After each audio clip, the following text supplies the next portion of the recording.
സമകാലികം. വീടുകളിലും സ്ഥാപനങ്ങളിലും ഇനി മാലിന്യ സംസ്കരണം പുതിയ രീതിയിൽ.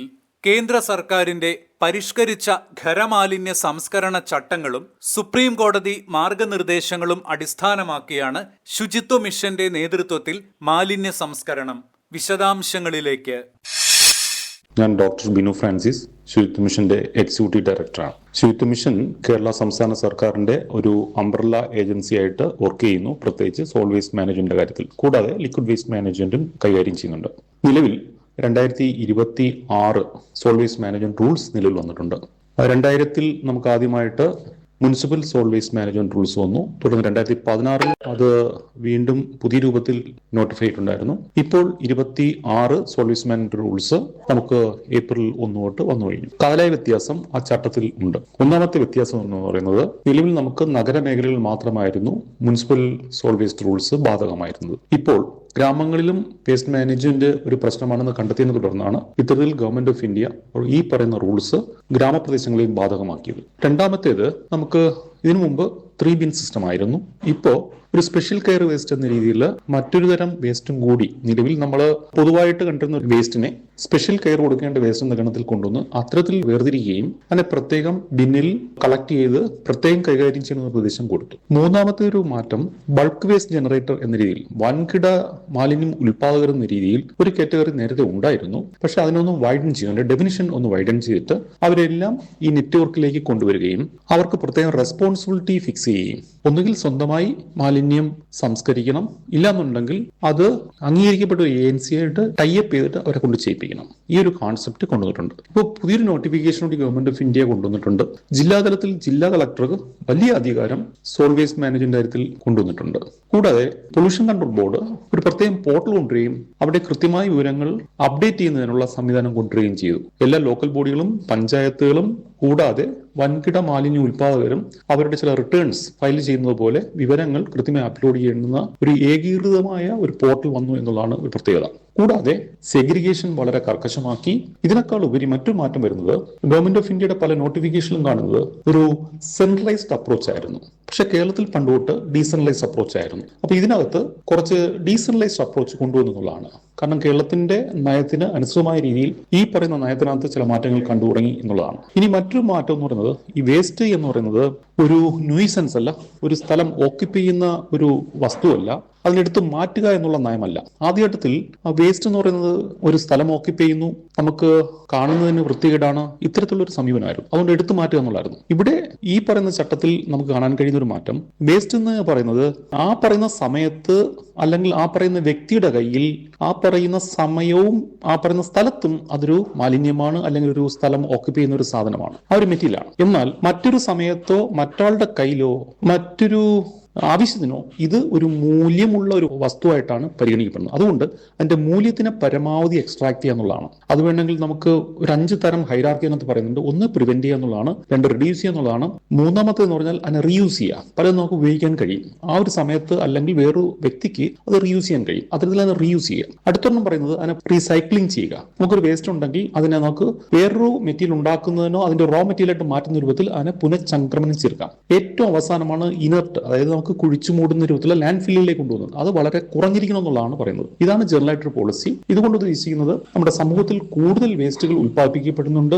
ആ ഉത്പാദിപ്പിക്കുന്ന വേസ്റ്റ് നമ്മുടെ എക്കോസിസ്റ്റത്തിന് ക്യാപ്ചർ ചെയ്യാൻ കഴിയുന്നതിനേക്കാളും അപ്പുറമാണ് ഈവൻ ഗ്രാമപ്രദേശങ്ങളിലും. അതുകൊണ്ട് അതിനെ പ്രത്യേകം ശേഖരിക്കുകയും പ്രത്യേകമായ രീതിയിൽ പ്രോസസ് ചെയ്യുകയും ചെയ്ത് നമ്മുടെ എക്കോസിസ്റ്റത്തിന്, നമ്മുടെ എൻവയോൺമെന്റിന് യാതൊരു കുഴപ്പമില്ലാത്ത രീതിയിൽ ഈ പറയുന്ന ഇപ്പോഴത്തെ കറണ്ട് സിനാരിയോ അല്ലെങ്കിൽ അതിനേക്കാൾ കുറച്ചുകൂടി മെച്ചപ്പെടുത്തി അടുത്ത തലമുറയ്ക്ക് കൊടുക്കുക എന്നുള്ള ഒരു ലക്ഷ്യമാണ് ഇതുവഴി ഉപയോഗിക്കുന്നത്.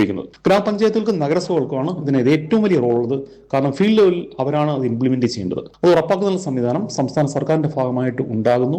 അതിന്റെ ഭാഗമായിട്ട് നയങ്ങളും മറ്റു കാര്യങ്ങളും രൂപീകരിച്ചുകൊണ്ടിരിക്കുന്നു. Kerala hotel and restaurant association സംസ്ഥാന പ്രസിഡന്റ് ജയപാൽ.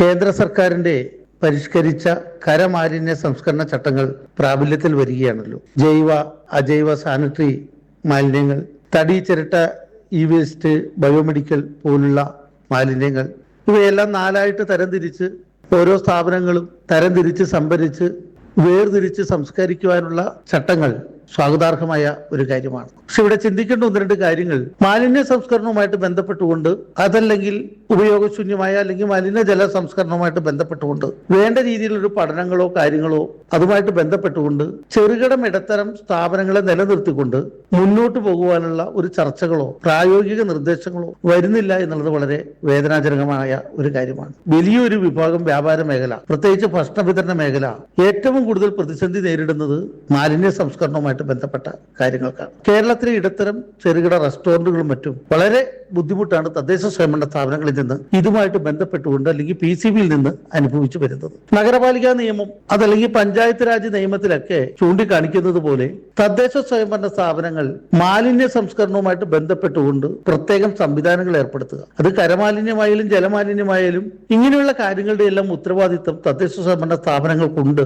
നിർഭാഗ്യവശാൽ നമ്മുടെ രാജ്യത്തെ തദ്ദേശ സ്വയംഭരണ സ്ഥാപനങ്ങൾ, പ്രത്യേകിച്ച് കേരളത്തിലെ, അതിൽ നിന്ന് ഒഴിഞ്ഞു മാറുന്ന ഒരു സംവിധാനമാണ് കണ്ടുവരുന്നത്. ഇതൊരു കൂട്ടായ ചർച്ചകളിലൂടെ അല്ലെങ്കിൽ കൂട്ടായ പ്രവർത്തനത്തിലൂടെ മാത്രമേ മാലിന്യ സംസ്കരണവുമായിട്ട് ബന്ധപ്പെട്ട കാര്യങ്ങൾക്ക് ഒരു പ്രതിവിധി കാണുവാൻ സാധിക്കുകയുള്ളൂ. ഇതല്ലാതെ ഈ നിയമം കേരളത്തില് ഒറ്റയടിക്ക് നടപ്പിലാക്കിയാൽ കേരളത്തിലെ ഏതാണ്ട് ഒരു 90% വരുന്ന ഒരു 100 സ്ക്വയർ ഫീറ്റ് തൊട്ട് 1000 സ്ക്വയർ ഫീറ്റ് വരെ പ്രവർത്തിക്കുന്ന അല്ലെങ്കിൽ 1500 സ്ക്വയർ ഫീറ്റ് വരെ പ്രവർത്തിക്കുന്ന ചെറുകിട റെസ്റ്റോറന്റുകളെല്ലാം തന്നെ അടഞ്ഞു പോകുന്ന ഒരു സാഹചര്യം ഉണ്ടാകും. വളരെ ചിന്തിക്കേണ്ട വിഷയമാണ്. ഇവിടെ ഈ കഴിഞ്ഞ പ്രീ ബഡ്ജറ്റ് ചർച്ചയിൽ ബഹുമാനപ്പെട്ട മുഖ്യമന്ത്രിക്ക് ഞങ്ങൾ കൊടുത്തൊരു നിവേദനത്തിൽ തന്നെ സൂചിപ്പിക്കുന്നത് എല്ലാ വാർഡുകളിലും നമുക്ക് മാലിന്യ സംസ്കരണ സംവിധാനം കൊണ്ടുവരണം. ഇപ്പൊ വിശാലമായ കാഴ്ചപ്പാടോടുകൂടി കാണുന്ന ജനപ്രതിനിധികൾക്ക് ഇങ്ങനെയുള്ള കാര്യങ്ങൾ നമുക്ക് സോൾവ് ചെയ്യാൻ സാധിക്കുകയുള്ളൂ.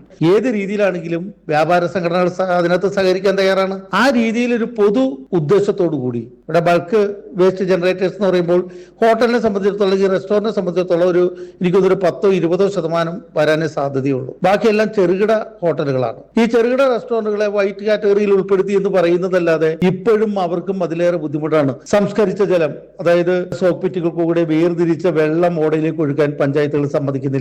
ഒത്തിരിയേറെ പ്രശ്നങ്ങൾ അതിനുമായിട്ട് ബന്ധപ്പെട്ടുകൊണ്ട് നേരിടുന്നുണ്ട്. ശുചിത്വ മിഷന്റെ നേതൃത്വത്തിൽ വ്യാപാര സംഘടനകളുടെയും അതുപോലെ തന്നെ ഇതുമായിട്ട് ബന്ധപ്പെട്ട PCB അടക്കമുള്ള ഇതുമായിട്ട് ബന്ധപ്പെട്ട ഇതര വിഭാഗങ്ങളുടെയും ഗവൺമെന്റ് വിഭാഗങ്ങളുടെയും യോജിച്ച ഒരു കമ്മിറ്റി ഉണ്ടാക്കിക്കൊണ്ട് ഓരോ സ്ഥലത്തെയും സാഹചര്യം പഠിച്ചുകൊണ്ട് അവിടെ ഇതുമായിട്ട് ബന്ധപ്പെട്ട പ്രത്യേക സംവിധാനം കൊണ്ടുവരണം. അപ്പൊ ഒരു ഹോട്ടലിലാണ് ഒരു മാലിന്യ സംസ്കരണ സംവിധാനം ഇല്ല എന്നുണ്ടെങ്കിൽ ഹോട്ടലിന്റെ പ്രതിനിധികളെ ഉൾപ്പെടുത്തിക്കൊണ്ട് അവിടെ ചെന്ന് അതിനനുയോജ്യമായ എന്ത് സംവിധാനം ആ ഹോട്ടലിൽ കൊണ്ടുവരാം എന്ന് ചിന്തിക്കാനും ആ ഹോട്ടലുകാരെ കൊണ്ട് അത് ചെയ്യിപ്പിക്കാനും സാധിക്കും. അപ്പൊ അവർക്ക് കൂടി സ്വീകാര്യമായ, അവർക്ക് വേണമെങ്കിൽ ഒരു മാലിന്യ നിർമ്മാർജ്ജന പ്ലാന്റ് കൊണ്ടുവരാനുള്ള സബ്സിഡിയോടുകൂടി ഫണ്ട് അനുവദിക്കണം.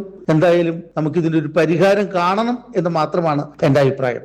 എറണാകുളം ജില്ലാ residents association apex council president T.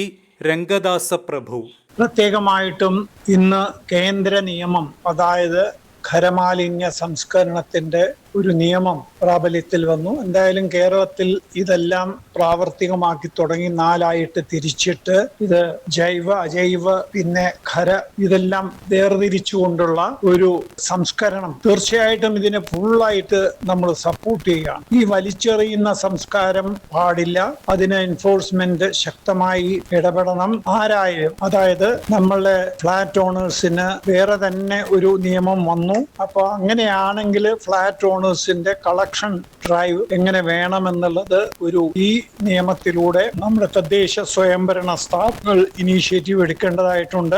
ഓരോ തദ്ദേശ സ്വയംഭരണ സ്ഥാപനത്തിലെ അവരുടെ പരിധിയിൽ വരുന്ന ഫ്ലാറ്റുകളിൽ ശക്തമായി ഇടപെട്ടുകൊണ്ട് ഈ നിയമം പാലിക്കാൻ അവരെ പ്രേരിപ്പിക്കണം. ഓരോ റെസിഡൻസ് അസോസിയേഷനും നമ്മൾ വേർതിരിച്ചുകൊണ്ടുള്ള വേസ്റ്റ് മാനേജ്മെന്റ് ആണ് ഇപ്പൊ നമ്മൾ പ്രാവർത്തികമാക്കി കൊണ്ടിരിക്കുന്നത്. അതേപോലെ ആഴ്ചയിൽ ഒരിക്കൽ പ്ലാസ്റ്റിക് വേസ്റ്റും ബാക്കിയുള്ളത് ഇനി അതും കൂടെ സാനിറ്ററി നാപ്കിൻസും പിന്നെ ഖരമാലിന്യം, അതായത് ചിരട്ട, ബാക്കിയുള്ള ഐറ്റംസ് എല്ലാം കൂടി ഇത് കൊണ്ടുപോകുന്ന ഒരു ദിവസം അവര് തദ്ദേശ സ്വയംഭരണ സ്ഥാപനങ്ങൾ പറയാറില്ല. നമ്മുടെ വീടുകളും പരിസരവും ശുചിയായി നിലനിർത്തേണ്ടതിന്റെ ആവശ്യകത നമുക്ക് ഓരോരുത്തർക്കും ഉത്തരവാദിത്വമുണ്ട്. അതുകൊണ്ട് ഈ ഒരു വേസ്റ്റ് മാനേജ്മെന്റ് ശക്തമായി മുന്നോട്ട് കൊണ്ടുപോകുക തന്നെ വേണം. അതേപോലെ തോടുകളിൽ നിക്ഷേപിക്കുന്ന ആൾക്കാർക്ക് ശക്തമായ നിയമ നടപടികൾ സ്വീകരിക്കണം. ഫോറിൻ കൺട്രീസിലെല്ലാം ഈ തോടുകളെല്ലാം നന്നായി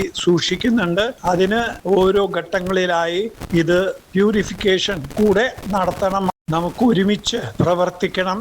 നമുക്ക് ഒരുമിച്ച് ക്ലീൻ കേരള എന്നുള്ള, അതായത് ക്ലീൻ സിറ്റി എന്നുള്ള നമ്മുടെ പരിസരം എല്ലാം വൃത്തിയാക്കി സൂക്ഷിക്കാൻ നമുക്ക് സാധിക്കണം.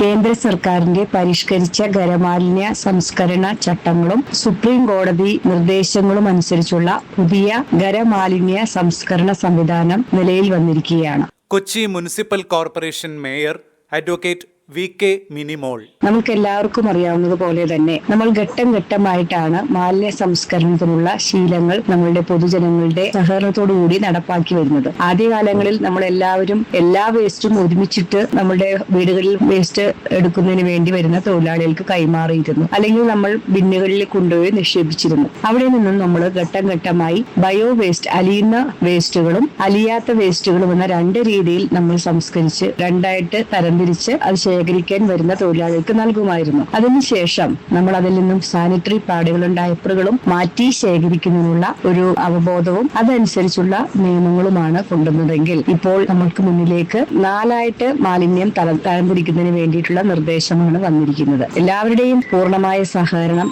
ഈ പദ്ധതിക്ക് നൽകിയാൽ മാത്രമാണ് നമുക്കിത് മുന്നോട്ട് കൊണ്ടുപോകുന്നതിന് വേണ്ടിയിട്ട് സാധിക്കുകയുള്ളൂ. നമുക്കറിയാം, പലപ്പോഴും ഏറെ ദുഷ്കരമായതും ഏറെ വിമർശിക്കപ്പെടുന്നതുമായ പല പ്രശ്നങ്ങളും മാലിന്യ സംസ്കരണവുമായി ബന്ധപ്പെട്ട് എല്ലാ തദ്ദേശ സ്വയംഭരണ സ്ഥാപനങ്ങളും നേരിടുന്നുണ്ട്. ഇവിടെ 4 തരംതിരിക്കാനായിട്ട് ആവശ്യപ്പെടുമ്പോൾ അതിനാവശ്യമായ ബിന്നുകളോ അതല്ലെങ്കിൽ അതിനാവശ്യമായ സജ്ജീകരണങ്ങളോ ഒരുക്കുവാനായിട്ട് തദ്ദേശ സ്വയംഭരണ സ്ഥാപനങ്ങൾക്ക് നിലവിലത്തെ നിയമപ്രകാരം സാധിക്കുന്നില്ല എന്ന ഒരു വലിയ വിമർശനം ഞങ്ങൾ കേൾക്കേണ്ടി വരുന്നുണ്ട്. എന്നിരുന്നാലും നമ്മൾക്ക് അലിയുന്ന വേസ്റ്റുകളും അലിയാത്ത വേസ്റ്റുകളും തരംതിരിച്ച് നമ്മൾ പഠിച്ചതുപോലെ തന്നെ നമ്മൾ സാനിറ്ററി വേസ്റ്റുകൾ മാറ്റുമ്പോൾ അതോടൊപ്പം തന്നെ ചിരട്ട, അതുപോലെ മരക്കഷ്ണങ്ങൾ, അങ്ങനെയുള്ള ഏറെ പ്രശ്നമായി തീരുന്ന കാര്യങ്ങൾ കൂടി സെപ്പറേറ്റ് ആയിട്ട് മാറ്റിവെക്കുന്നതിന് വേണ്ടിയിട്ടുള്ള ഒരു ശ്രമം നിങ്ങളുടെ എല്ലാവരുടെയും ഭാഗത്തുനിന്നുണ്ടാവണം. കൃത്യമായ രീതിയിൽ അവ തരംതിരിച്ച് ലഭിക്കുകയാണെങ്കിൽ മാലിന്യ സംസ്കരണം വലിയ ഒരു പ്രശ്നമില്ലാതെ നടത്തുന്നതിന് വേണ്ടിയിട്ട് ഉള്ള